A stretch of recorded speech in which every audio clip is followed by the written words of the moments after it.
पाकिस्तान ने हाल ही में एक ऐलान किया है, लेकिन ये ऐलान हेडलाइन से कहीं ज्यादा हैवी है। गडानी में मौजूद एक शिप ब्रेकिंग यार्ड को हांगकांग इंटरनेशनल कन्वेंशन के तहत सर्टिफिकेशन मिल गई है।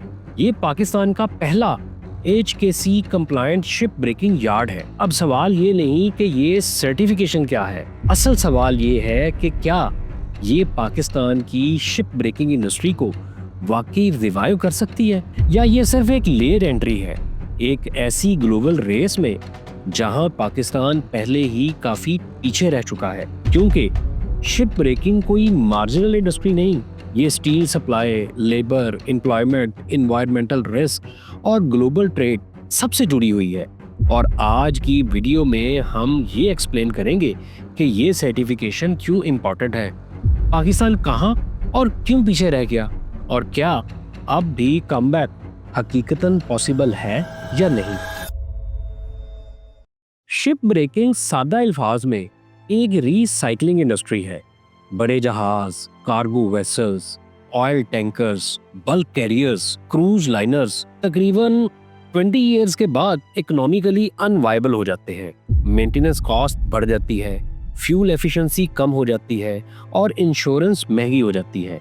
ऐसे में ऑनर्स इन शिप्स को स्क्रैप के लिए शिप ब्रेकिंग यार्ड को बेच देते हैं, जहां शिप ब्रेकर्स इन जहाज़ों को डिसमेंटल करते हैं और इनसे steel, copper, aluminium, generators, batteries, electronics, plumbing और फर्नीचर रिकवर किया जाता है। एस्टिमेट्स के मुताबिक 95% मेटल दोबारा यूजेबल होता है। थ्योरी में ये इंडस्ट्री एनवायरनमेंट फ्रेंडली होनी चाहिए थी, लेकिन रियलिटी में ये दुनिया की मोस्ट डेंजरस इंडस्ट्रीज में से एक बन गई।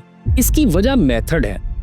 ग्लोबल नॉर्थ यानी यूरोप, नॉर्थ अमेरिका और जापान ने डिकेड्स पहले शिप ब्रेकिंग को लैंड बेस्ड कंट्रोल फैसिलिटीज पर शिफ्ट कर दिया, जबकि साउथ एशिया ने ऐसा नहीं किया। पाकिस्तान, भारत और बांग्लादेश आज भी बड़ी हद तक बीचिंग मेथड इस्तेमाल करते हैं। इस मेथड में शिप को इंजन ऑन रखकर बीच पर चढ़ाया जाता है। फ्रंट हिस्सा जमीन पर और रियर हिस्सा समुंदर में होता है और कटिंग इंटरटाइडल जोन में की जाती है। मसला ये है कि पुराने शिप्स के अंदर लेड बेस्ड पेंट और हैवी मेटल्स वगैरह मौजूद होते हैं।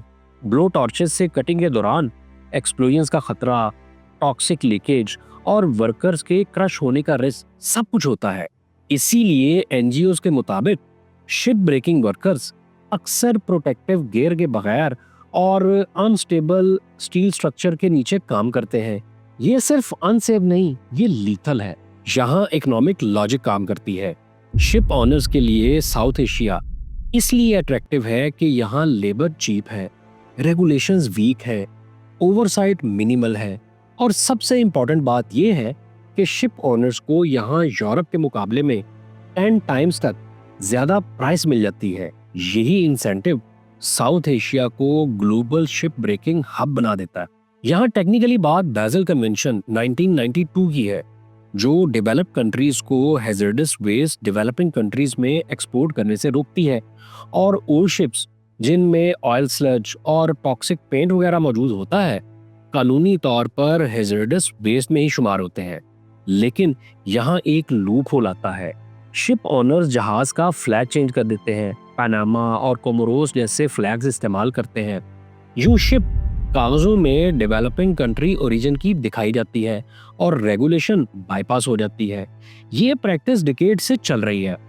HKC इसी लूप होल कल्चर को रेगुलेट करने की कोशिश है। HKC को इंटरनेशनल मैरीटाइम ऑर्गेनाइजेशन ने 2009 में अडॉप्ट किया। इस कन्वेंशन के तहत हर शिप के पास इन्वेंट्री ऑफ हैजर्डस मटेरियल्स होना लाजमी है। शिप ब्रेकिंग यार्ड को गवर्नमेंट को प्रूफ करना होता है कि वो ये मटेरियल सेफली हैंडल कर सकता है। ये स्टैंडर्ड्स चीप नहीं है, ये इंफ्रास्ट्रक्चर, ट्रेनिंग और इन्वेस्टमेंट मांगते हैं। इसीलिए साउथ एशियन कंट्रीज इसे अडॉप्ट करने में स्लोअर है।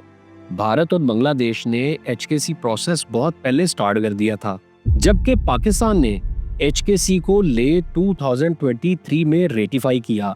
जब ट्रीटी जून 2025 में इम्प्लीमेंट हुई तो पाकिस्तान के पास एक भी कंप्लायंट यार्ड मौजूद नहीं था। आज पहली बार एक यार्ड कंप्लायंट हुआ है और ये डिले एक्सीडेंटल नहीं था। पाकिस्तान की शिप ब्रेकिंग इंडस्ट्री तकरीबन मुकम्मल तौर पर गडानी शिप ब्रेकिंग यार्ड पर डिपेंड करती है। 1980 की दिहाई में ये दुनिया का लार्जेस्ट यार्ड था, जहां ओवर 30,000 वर्कर्स एम्प्लॉयड थे। वक्त के साथ सब्सिडीज खत्म हुई, टैक्स डिसएडवांटेजेस आए और इंफ्रास्ट्रक्चर अपग्रेड नहीं हुआ। एक और बड़ा मसला ये था कि शिप ब्रेकिंग को जुलाई 2025 तक इंडस्ट्री का स्टेटस ही नहीं मिला, यानी कोई डेवलपमेंट स्कीम्स नहीं, कोई पीएसडीपी सपोर्ट नहीं और कोई स्ट्रक्चर्ड पॉलिसी नहीं। अब आप देखें कि नंबर्स जो डिक्लाइन दिखाते हैं।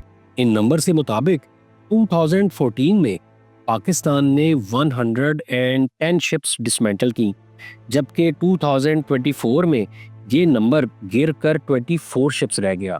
फिर ग्लोबल कंपैरिजन देखें, बांग्लादेश सालाना तकरीबन 2.4 मिलियन टन शिप्स तोड़ता है, यानी 130 शिप्स। भारत में ये तादाद तकरीबन 1.45 मिलियन टन है, यानी 101 शिप्स, जबकि पाकिस्तान सिर्फ 0.64 मिलियन टन पर आ गया है, यानी महज 24 शिप्स। यानी कागजों में पाकिस्तान टनेज के हिसाब से तीसरे नंबर पर है, लेकिन हकीकत में शिप ब्रेकिंग की एक्टिविटी कोलैप्स कर चुकी है। 2016 में गडानी में एक ऑयल टैंकर की डिसमेंटलिंग के दौरान एक मैसिव एक्सप्लोजन हुआ।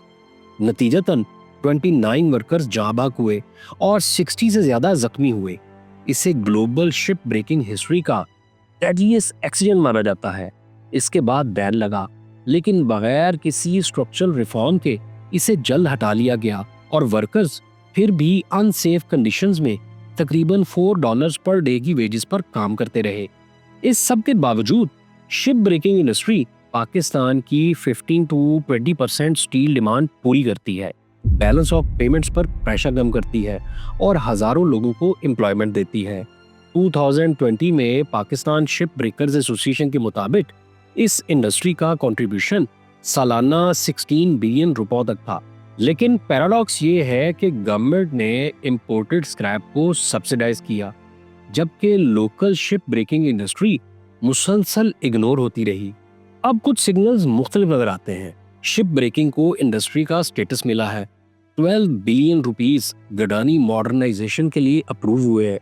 हॉस्पिटल, लेबर, कॉलोनीज, रोड्स और वाटर ट्रीटमेंट के प्लान्स अनाउंस किए गए हैं। इसके साथ एक चीनी ग्रुप ने पोर्ट कासिम पर 2 बिलियन यूरो का इंटीग्रेटेड मैरीटाइम कॉम्प्लेक्स प्रपोज किया है। इंटरेस्ट मौजूद है, अब चॉइस तेजी से लिमिटेड हो रही है। 2030 के बाद EU कंप्लायंट फैसिलिटीज के बगैर शिप ब्रेकिंग आलमी सतह पर एक्सेप्टेबल नहीं रहेगी। बीचिंग मेथड अमली तौर पर ऑब्सोलीट हो जाएगी और ड्राई लॉकिंग के साथ कंट्रोल प्लेटफॉर्म्स ही इंडस्ट्रियल स्टैंडर्ड बनेंगे। रशिया यूक्रेन वॉर के बाद अंदाजन 400 डैमेज शिप्स मुस्तकबिल में डिसमेंटलिंग के लिए अवेलेबल होंगी, लेकिन पाकिस्तान चूंकि बीचिंग मेथड पर डिपेंडेंट है, इसलिए इंफ्रास्ट्रक्चर अपग्रेड किए बगैर कंपेटिटिव नहीं रह सकता। ये पहली HKC सर्टिफिकेशन कोई मिरेकल नहीं है, ये सिर्फ एक सिग्नल है। सिग्नल ये कि चेंज टेक्निकली पॉसिबल है, लेकिन टाइम बहुत कम रह गया है। पाकिस्तान के पास कॉस्टलाइन है, लेबर है और स्टील डिमांड भी मौजूद है। अब असल सवाल ये है कि क्या पॉलिसी, इन्वेस्टमेंट और रेगुलेशन एक ही डायरेक्शन में अलाइन होंगे, क्योंकि अगर ऐसा ना हुआ तो ship breaking industry Aahista Aahista Pakistan के हाथ से निकल जाएगी और ये लॉस सिर्फ एक इंडस्ट्री का नहीं होगा, बल्कि इकोनॉमिक स्टेबिलिटी का नुकसान होगा।